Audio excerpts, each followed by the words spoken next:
J'ai tout fait, mais les problèmes de comportement sont toujours là. Je sais à quel point ça peut être difficile d'avoir un animal qui a des problèmes de comportement, un animal qui détruit lorsqu'on n'est pas là, un animal sur lequel on peut avoir des peurs, on n'a plus confiance en lui, on se demande s'il va continuer à être agressif comme ça avec nous tout le temps. Je vous comprends et vous n'êtes pas seul. Bonjour à tous, Camille Génissel, coach comportementaliste, éducateur canin, auteure, conférencière et formatrice.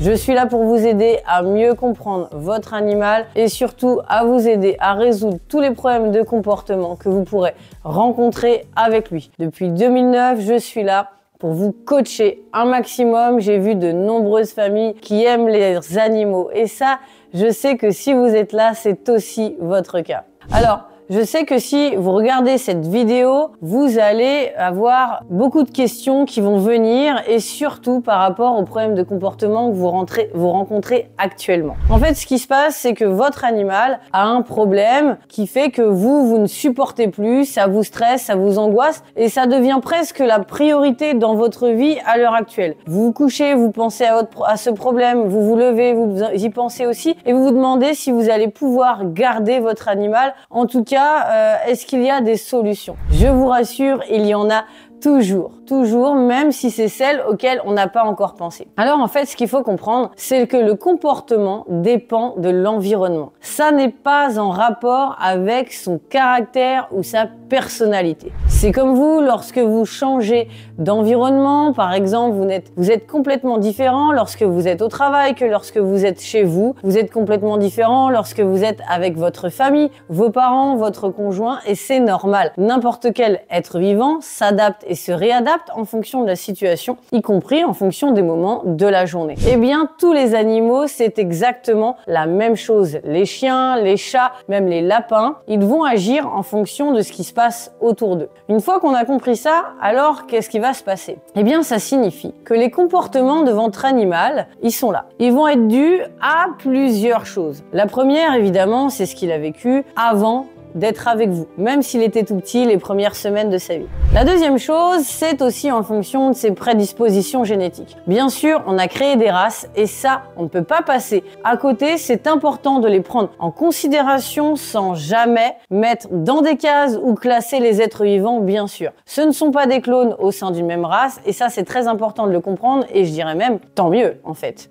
Mais on doit le prendre en considération quand même. L'autre chose, eh bien, c'est tout le reste de l'environnement. Est-ce qu'il a une bonne hygiène de vie? Est-ce qu'il y a des choses dans son environnement qui peuvent le stresser ou pas? À partir du moment où on va faire toute cette analyse, je vous rassure, il y a encore beaucoup de choses à analyser et à comprendre, on va pouvoir se dire, tiens, il y a des choses autour comme ça qui influencent sur le comportement de mon animal. En réalité, agir sur lui directement n'a pratiquement pas de sens, parce que ce n'est pas lui qui décide de ses comportements. Par contre, si on agit directement sur quelque chose qui dans l'environnement va poser problème, automatiquement il va s'y réadapter et il va modifier son comportement pratiquement tout seul. On n'a rien besoin de lui dire. C'est surtout vous qui devez me raconter comment ça se passe au quotidien en fonction des questions que je vous pose et surtout analyser son comportement de manière à comprendre ce qu'il y a et ce qui se passe autour qui fait qu'il a son comportement à l'heure actuelle. C'est pour cela qu'il suffit de prendre un être vivant, de le mettre dans un autre contexte ou ailleurs ou dans une autre famille qui fait que parfois ça change. Alors en pire, en mieux, ça dépend, mais en tout cas ça change. Donc le principe, c'est juste de se dire,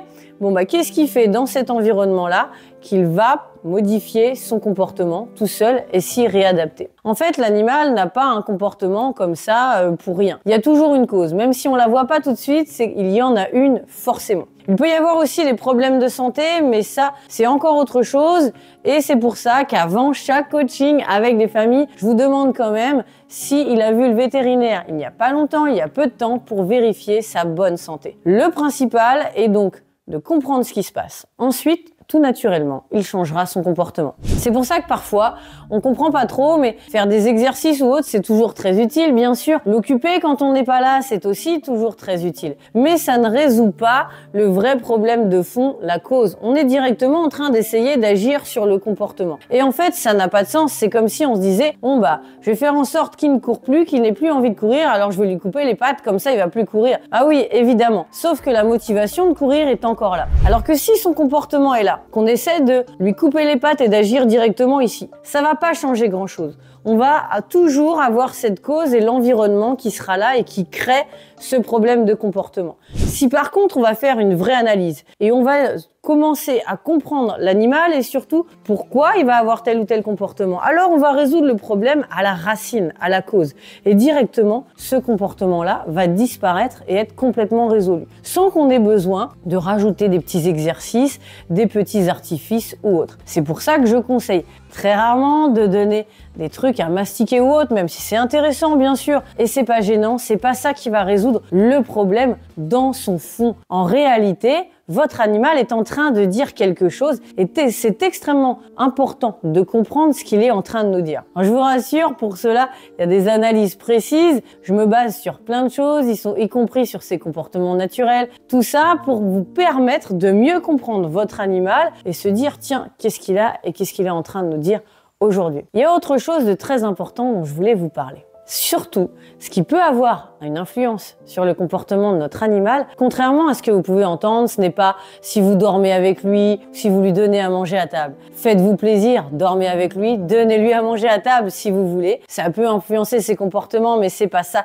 qui va créer de réels problèmes. Qu'est-ce qui peut créer de réels problèmes? Eh bien, c'est l'humain. Si nous, on ne va pas bien, notre animal a de fortes chances de ne pas aller bien. Et tout ça, ça va dépendre du lien qu'on a avec lui. Plus on est proche, plus il va le ressentir, mais aussi de la sensibilité des uns et des autres. Alors oui, on est dans une société qui, évidemment, ne veut pas toujours entendre ce genre de choses. Et pourtant, vous le savez, sinon vous ne seriez pas là, c'est tout à fait possible. Je vois beaucoup de chats qui ressentent à l'avance tout ce qui peut se passer, beaucoup de chiens aussi sensibles à cela. Et vous savez pourquoi? Parce qu'il y a beaucoup d'animaux qui vont vraiment être directement connectés sur ici, nos émotions. Donc leur mentir, faire semblant que ça va bien ou autre, ça ne sert à rien. Avec eux, on peut être vraiment authentique et c'est ça qui est très très chouette. Maintenant, vous le savez, il y a plein de choses qui rentrent en considération pour les problèmes de comportement sur votre animal, sur sa vie, sur son quotidien. Alors surtout, ne baissez pas les bras, tout est toujours possible, il suffit de faire une analyse, on va bien comprendre ce qui se passe. Mais sachez une chose, c'est que votre animal est en train de vous dire quelque chose. Et ça, c'est le plus important. Cherchez à comprendre ce qu'il est en train de nous dire plutôt que chercher à le faire taire. Et malheureusement, c'est souvent ce que l'on est en train de faire. Je sais que vous serez nombreux à me suivre et surtout à avoir cette même approche et cette même éthique. J'attends avec plaisir de lire tous vos commentaires sous la vidéo. En attendant, pensez bien à prendre votre petit cadeau dans la description et surtout à appuyer sur la petite cloche pour recevoir directement les vidéos dans votre boîte mail.